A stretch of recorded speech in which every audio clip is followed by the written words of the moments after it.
Welcome to this video on 5 things Democrats must do to win it all in 2024.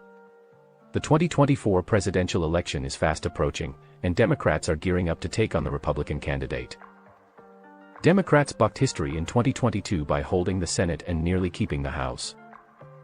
They did so by riding an anti-MAGA wave of anger at the loss of Roe v. Wade, anxiety over attempts to weaken our democracy, and a fear of losing other freedoms.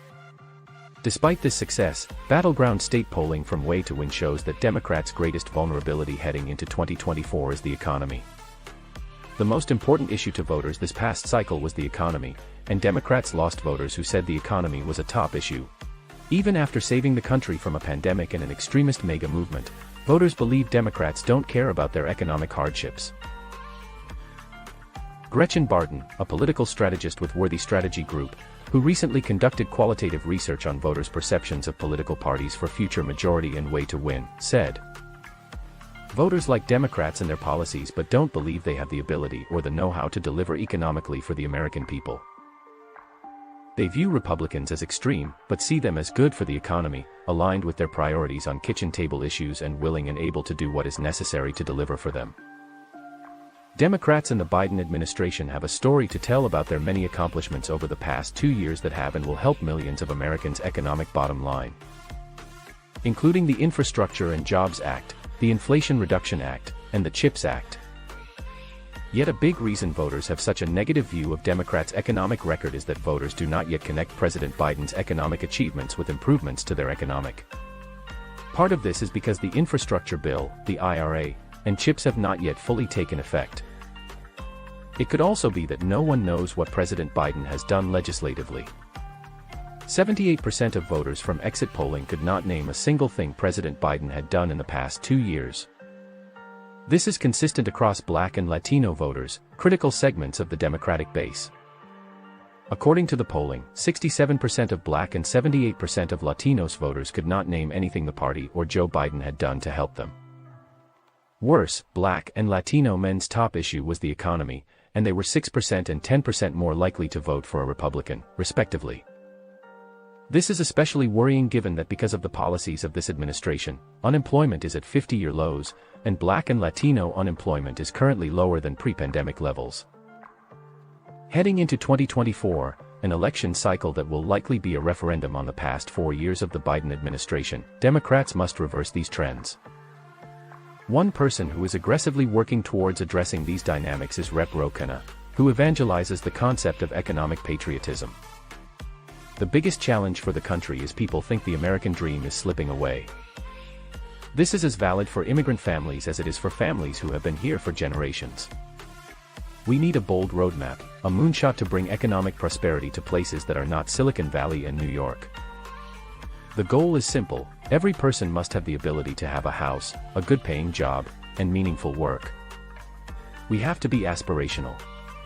We must express people's desire for a better life and economic security. We have already made significant progress in Khanna's vision of economic patriotism. Manufacturing is growing domestically, and with the passage of the CHIPS Act, we will see even more domestic production of goods and a lowering of costs for consumers. With the infrastructure law, over the next couple of years, significant projects will come online, improving people's lives, creating jobs, and greater prosperity. The Inflation Reduction Act is the single biggest investment in fighting climate change in modern history and will lower health care and energy costs for millions. Democrats must take credit for what they have done. They must tell a story of renewal, centering voters as the heroes of this moment of growth. They must tell strong stories that unite around class, race, and gender, and contrast with MAGA GOP failures to break through on the road to 2024. Democrats have 2 years to position themselves as the party of economic renewal. Jennifer Fernandez-Ancona, Way to Win co-founder, vice president and chief strategy officer, offers a way forward. Democrats need to focus on telling a compelling, straightforward economic story that lands with diverse voters, not one with more facts, lists of bills, incomprehensible statistics. We can position Democrats as being champions of economic mobility. We can do this while fighting for reproductive rights, climate issues, or any other important issue facing our community. The reality is Democrats outperform Republicans on nearly every economic metric, and all mega Republicans have offered is fighting on divisive social issues, blaming LGBTQ people, immigrants, and fuel for racialized grievances. To win, Democrats now have to actually tell that story in ways that meaningfully connect with voters. If not, they may face a tough 2024 cycle, in which they could lose. Democrats must leverage technology and digital media to reach and engage with voters, particularly younger and more diverse demographics. This includes investing in social media advertising, data analytics, and targeted messaging to maximize the impact of their campaign. Democrats face a challenging task in winning the 2024 presidential election. The following are some potential goals for the Democrats in 2024. Retain control of the White House. The Democrats' primary goal in the 2024 election will be to retain control of the White House and continue to advance their policies and agenda. This will require the party to unite behind a strong candidate who can appeal to a broad range of voters, including independents and moderate Republicans. Expand their majority in Congress. In addition to the presidency, the Democrats will also aim to expand their majority in Congress, particularly in the Senate. This will enable them to pass more ambitious legislation on key issues such as healthcare, climate change, and economic inequality. Address pressing issues. The Democrats will seek to address a range of pressing issues facing the country, including the COVID-19 pandemic, climate change, racial justice, and economic recovery. They will need to present a clear vision for the future and concrete policy proposals to address these issues and win over undecided voters. Increase voter turnout. To win in 2024, the Democrats will need to mobilize their base and increase voter turnout. This will require investing in voter outreach and engagement, particularly in key swing states, and targeting younger and more diverse demographics who traditionally have lower voter turnout. The Democrats will aim to build a stronger coalition that includes not only traditional Democratic constituencies, but also independents and moderate Republicans who may be disillusioned with the current state of the Republican Party. This will require presenting a compelling and unifying message that resonates across the political spectrum. We hope that this video has provided useful insights into the key strategies that Democrats must adopt to win it all in 2024. Thank you for watching, and don't forget to like and subscribe for more political analysis and insights.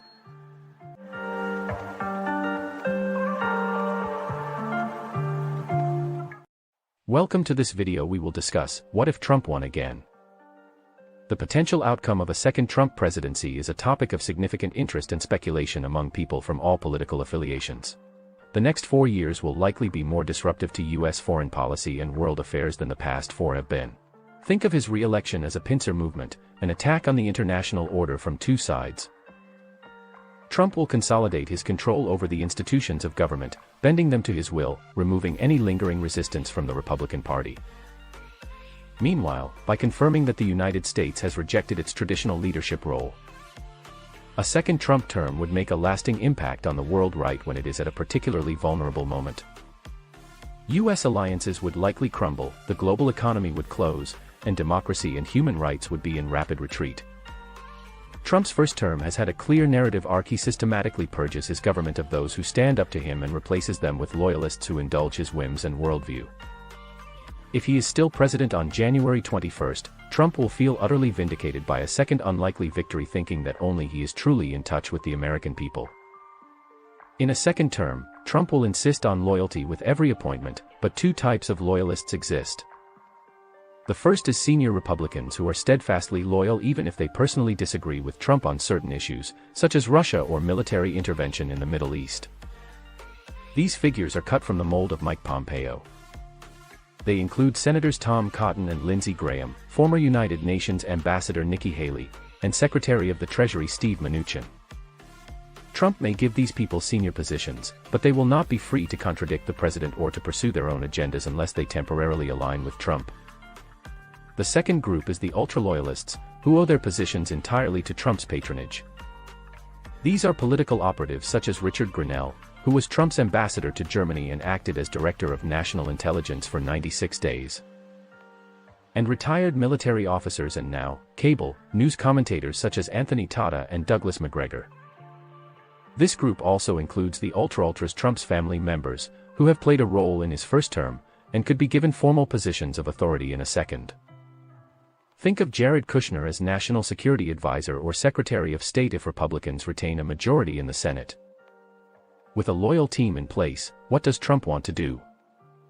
The most optimistic theory is that he will be a responsible nationalist. With no elections left to fight and with a conviction that he set the world straight in his first term, he will let things be. For instance, he will be happy with NATO because member countries have committed to paying more for their own defense. His administration's key policy driver will be to transform U.S. strategy for an era of great power competition, particularly against China. Given who the president is, another theory, Trump unbound, seems more likely. In this scenario, his appetite will grow with the eating. As John Bolton concludes in his book, Trump in a second term will be far less constrained by politics than he was in a first term.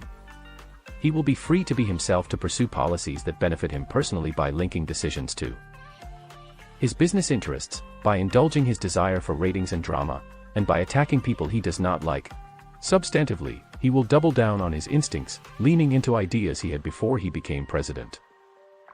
He could pull the plug on NATO entirely by refusing to defend Germany, France, and other selected countries under the Mutual Defense Clause. He could make this decision unilaterally, without authorization from Congress, as it simply entails altering a presidential interpretation of the purposefully vague NATO founding treaty. He's already tried to withdraw troops from South Korea in his first term. But he could make it happen in his second by entering into a peace treaty with North Korea.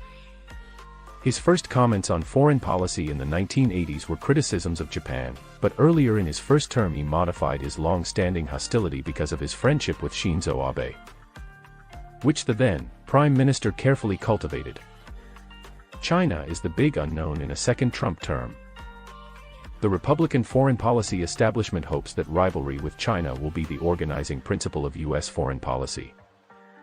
If Trump buys into that stance, then these officials might use that to make the case for their preferred positions toward the Middle East, on Europe, and on economics. The second part of the pincer movement, how the rest of the world will react, is also important in a second term. America's allies and adversaries took a deep breath after the 2016 election. They did not know if Trump's win was a temporary blip or a permanent change. Indeed, this is the top question most foreign governments have had about the United States over the past 4 years. Because it is so consequential to their future.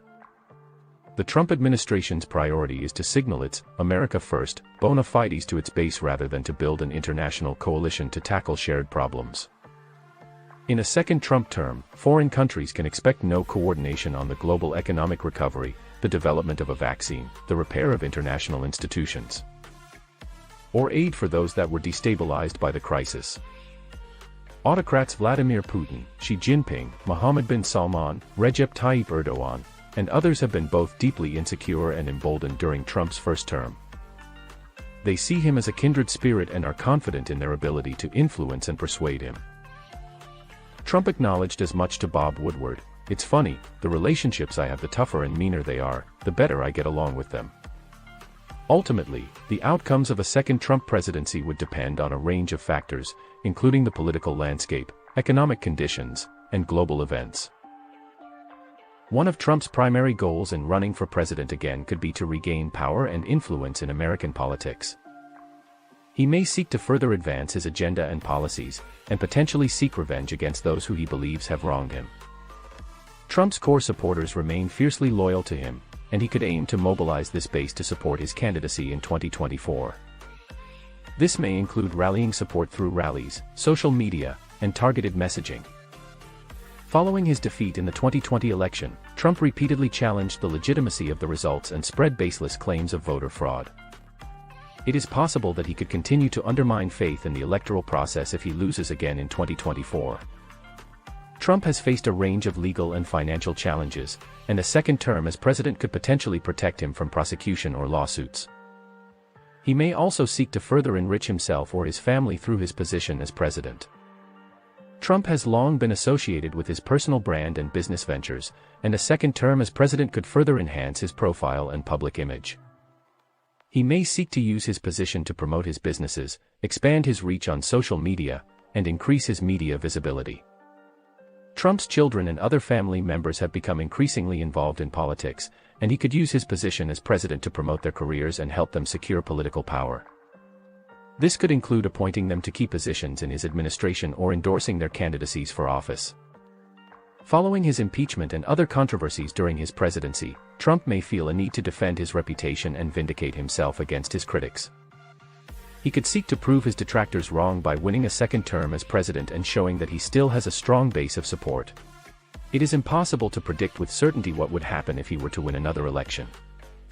Thanks for watching this video. If you found this video informative, please give it a thumbs up and subscribe to our channel for more content.